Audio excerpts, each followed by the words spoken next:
This is the Webheath ADR. This is how it may look after ADR. A considerable piece of our countryside gone forever. We as a community are extremely lucky to live in such a beautiful area, rich in wildlife and wonderful views of the open countryside, which, if the planners and developers have their way, will no longer be. Can we trust what the planners say? Take the development at Crumpfields Lane, the site of the old Forge Motors and ex-Crest garage. It falls within designated green belt land, and yet developers have been given planning permission to build 4 houses. This quote is taken from Local Plan No. 3, Issues. These plots of land, Forge Motors and land off Crumpfields Lane, both lie within Local Plan Green Belt land. The Green Belt land should only be reviewed in exceptional circumstances that would need to be demonstrated. Officers do not consider a review of the Redditch Green Belt boundary appropriate as part of the preparation of Local Plan No. 3, and no reasons have been presented to justify an alternative course of action. January 2004, and 2 of the houses are 3/4 built. How long will it be before planning permission is given to build 10 more houses on the land that borders Poole Farm?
Let's take a drive around part of Webheath.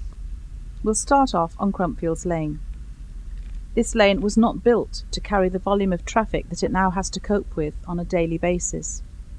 At certain times of the day, it has become a racetrack, as we will see later in the film.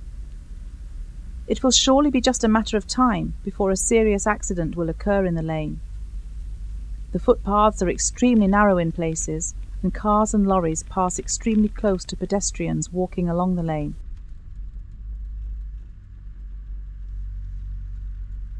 As we approach the mini roundabout that was installed by the County Council to help with the increased volume of traffic from the new housing estate at Great Hockings Lane and Pump House Lane, we turn onto Blackstitch Lane. This lane at certain times of the day and at weekends can be extremely busy and hazardous, and has become a rat run for early morning and evening commuters.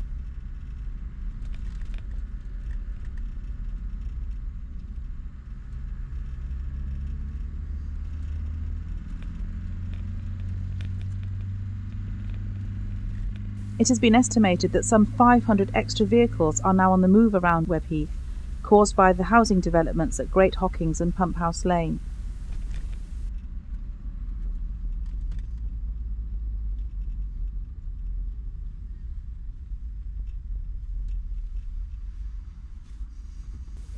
Speed limits are often ignored, and in the early morning, some parents still insist on parking their cars on Blackstitch Lane, quite close to the road junction, so they can walk their children over to Webheath First School.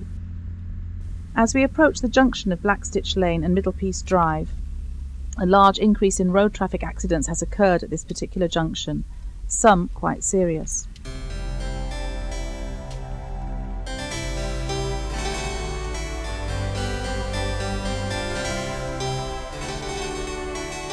Heathfield Road is probably one of the worst bottlenecks in Webheath.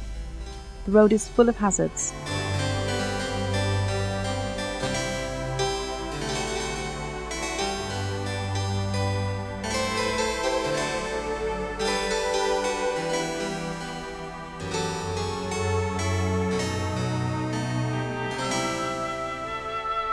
one often has to reverse or go onto the pavement to let other cars through.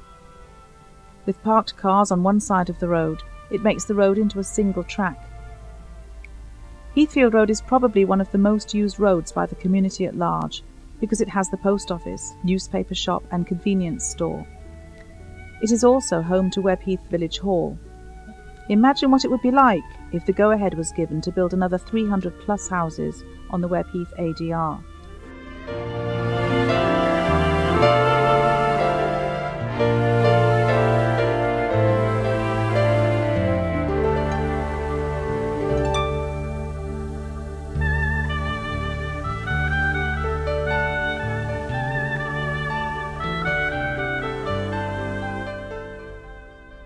As we approach the mini roundabout again, and we turn to the right, we come to Church Road. This again is a country lane which is very narrow for passing parked cars, especially as some of the houses have not got off-road parking spaces.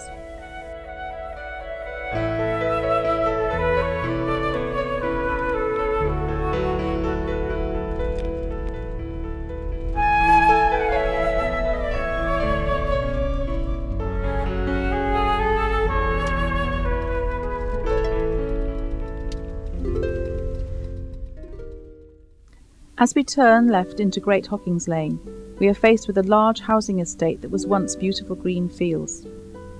Is this what we really want to see happen on the ADR land at Webheath? Let's just see what the planners and developers may have in store for us as we take a drive around some of the roads.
Fox Lydiate Lane has become another very busy lane and really cannot take any more traffic.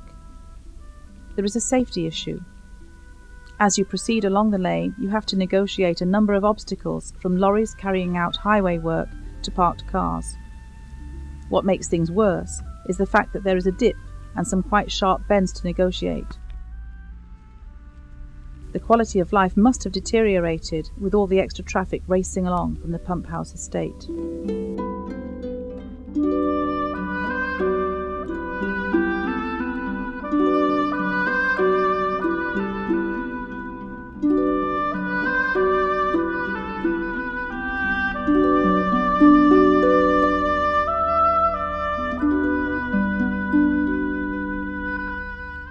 Very often there are parked cars on Fox Lydiate Lane, near to the junction with Birchfield Road. This can be quite dangerous, as cars often turn into Fox Lydiate Lane at speed, only to be confronted by another vehicle on the other side of the road, going round a parked car, and so back into Crumpfields Lane. Crumpfields Lane is in a 30-mile-per-hour zone. Very few motorists adhere to this speed limit, and I have often witnessed cars actually overtaking other cars at great speed on the lane. Here are a few random clips of cars that use the lane on a weekday.